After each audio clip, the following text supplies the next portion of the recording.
ജാതിക്കയുടെ ഒക്കെ സമയം ഇപ്പം അപ്പൊ ആ ജാതിയുടെ തോട് എടുത്ത് കളയാൻ സമ്മതിക്കാതെ എടുക്കുക.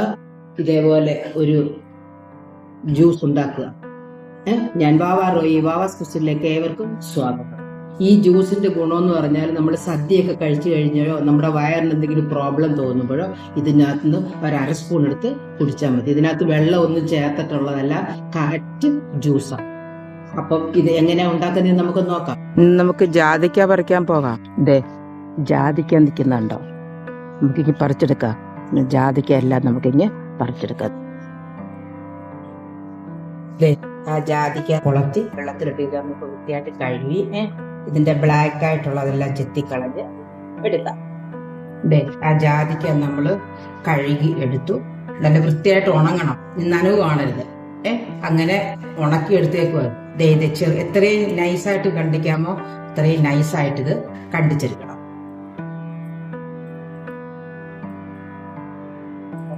ജാതിയുടെ തോട് വെച്ച്, ജാതിയുടെ തോട് എടുത്ത് കളയുകയല്ലേ എല്ലാരും ചെയ്യുന്നേ.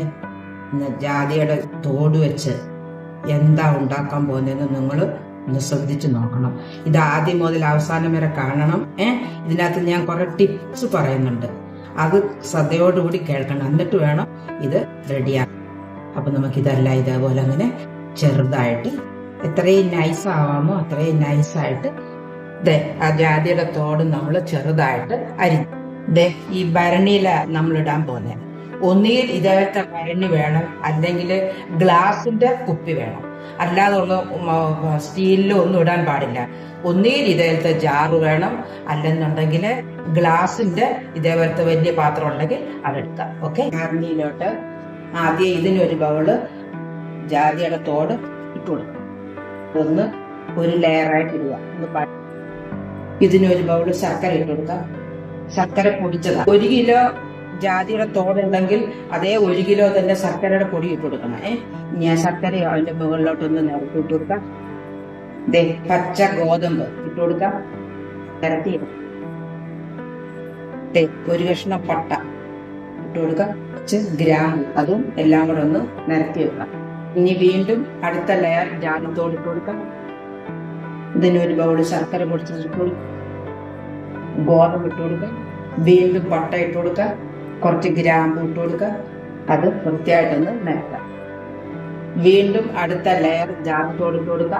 അതിന്റെ മുകളിലോട്ട് ശർക്കര പൊടിച്ചത് ഇട്ട് കൊടുക്കുക, ഗോതമ്പ് ഇട്ട് കൊടുക്കുക, പട്ട ഇട്ട് കൊടുക്കുക, ഗ്രാമ്പു ഇട്ട് കൊടുക്കുക. നിരത്താം.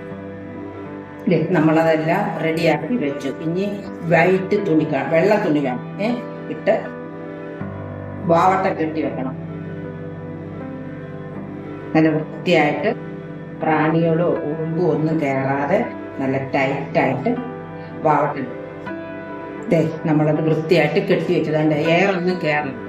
വാവട്ടം കെട്ടി വെച്ചു. എന്നിട്ട് ഇത് വെച്ച് വേണമെങ്കിൽ വെയിറ്റ് ആയിട്ട് മേളിൽ വെക്കാം. ഇനി ഇത് 21 ദിവസം 1.5 വട്ടം നമ്മൾ ഇളക്കിക്കൊണ്ടിരിക്കും. ആ ഇളക്കുന്ന സമയം എന്ന് പറഞ്ഞാൽ രാവിലെ 6-നും 7-നും ഇടയ്ക്ക് മാത്രമേ ഇളക്കാവൂ. ആ സമയത്ത് അല്ലാത്തുള്ള സമയത്ത് നമ്മൾ ഇളക്കി കഴിഞ്ഞാൽ ഇതിനകത്ത് പ്രാണികൾ വരുമെന്ന് പറയുന്നത്.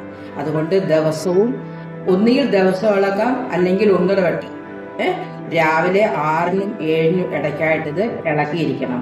അങ്ങനെ 21 ദിവസം നമുക്കിത് ഇളക്കിക്കൊണ്ടേ ഇരിക്കണം. നമ്മുടെ ജാതിക്ക ഇട്ടിട്ട് ഇന്ന് 2ാമത്തെ ദിവസമാണ്. ഇതാ പൊസിഷൻ.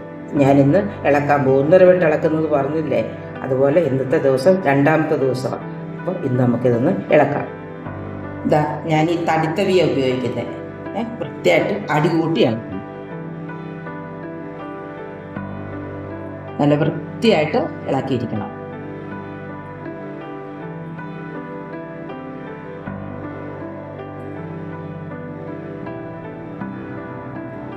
ഇരുപത്തൊന്ന് ദിവസം കഴിഞ്ഞ് നമ്മൾ ഈ ജാതിക്ക ഇട്ട് അത് നമുക്കിനി തുറക്കാം. ഇനി നമുക്കത് ബൗളിലോട്ട് മാറ്റാം. ഈ അരിപ്പയ്ക്കകത്തോട്ട് വേണം ഒഴിക്കാം. ഇതിനകത്തോട്ട് ഒഴിക്കാം.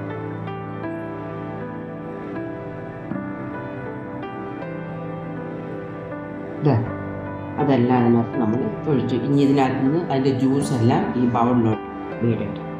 അതിൻ്റെ കൊന്തുകളാക്കി അതൊന്ന് ഇളക്കി കൊടുക്കാം. അതിൻ്റെ ജ്യൂസ് ഈ ജാറിലോട്ട് വീഴും. നമ്മുടെ ജാതിക്ക ജ്യൂസ് അല്ലെങ്കിൽ ജാതിക്ക അരിഷ്ടം. ഇതതിൻ്റെ കൊന്ത്. ഈ കൊന്ത് കളയേണ്ട കാര്യമില്ല. ഇത് നമുക്ക് ആവശ്യമുള്ളപ്പോൾ എന്താ ഓരോ പീസ് എടുക്കുക. അതിനകത്ത് ഗോതമ്പ് കാണുന്നത് മാറ്റിയിട്ട് ആ കഷ്ണം എടുത്ത് നമുക്ക് ഉപയോഗിക്കാൻ പറ്റും. ഇത് കളയേണ്ട കാര്യമില്ല. എടുത്ത് ഫ്രിഡ്ജിൽ സൂക്ഷിച്ച് തിന്നാൽ മതി. നമ്മൾ സദ്യയൊക്കെ കഴിച്ച് കഴിയുമ്പോഴോ അല്ലെങ്കിൽ ബിരിയാണിയൊക്കെ കഴിച്ച് കഴിയുമ്പോൾ നമ്മുടെ വയറിന് എന്തെങ്കിലും പ്രോബ്ലം തോന്നുന്നെങ്കിൽ ഇതിൽ നിന്ന് ഒരു 1/2 സ്പൂൺ കുടിച്ചാൽ മതി. കാരണം നമ്മൾ വെള്ളമൊന്നും ചേർത്തിട്ടുള്ളതല്ല, കറക്റ്റ് ജ്യൂസ് മാത്രം. ഒരു ഈ സ്പൂൺ എടുത്തോ, ഇതിനൊരു ചെറിയ 1/2 സ്പൂൺ കുടിച്ചാൽ മതി. നമ്മുടെ വയറ് ഓക്കെ.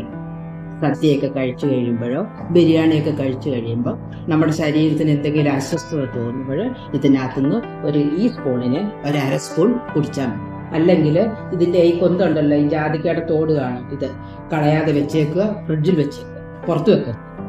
ആവശ്യമുള്ളപ്പോൾ ഇതിൽ നിന്ന് ഓരോ തണ്ടെടുത്ത് കഴിക്കുക. ഇതേപോലെ ഗോതമ്പ് വരുന്നത് എടുത്തത് കളയും. ജാതിക്കയുടെ ഈ ജ്യൂസ് ഉണ്ടാക്കാനുള്ള ടിപ്സ് എന്തൊക്കെയാണ് ഞാൻ പറഞ്ഞിട്ടുള്ളത്?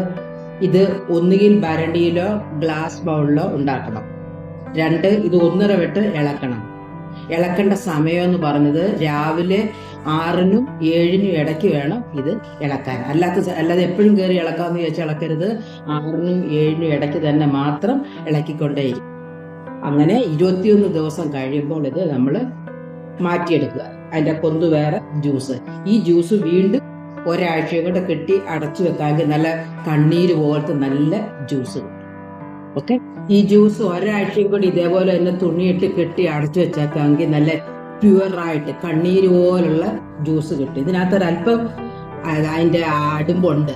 ഇത് ഒരാഴ്ചയും കൂടി ഇതേപോലെ അടച്ച് കെട്ടി വെക്കുക, നല്ല കറക്റ്റ് പ്യുവറായിട്ടുള്ള ജ്യൂസ് കിട്ടും. അപ്പോൾ ഇതേപോലെ നിങ്ങൾ ഒന്ന് ഉണ്ടാക്കുക. ഇനിയും ഇതേപോലെ നല്ലൊരു വീഡിയോയുമായി വരുന്നിടം വരെ ഏവർക്കും താങ്ക്സ്.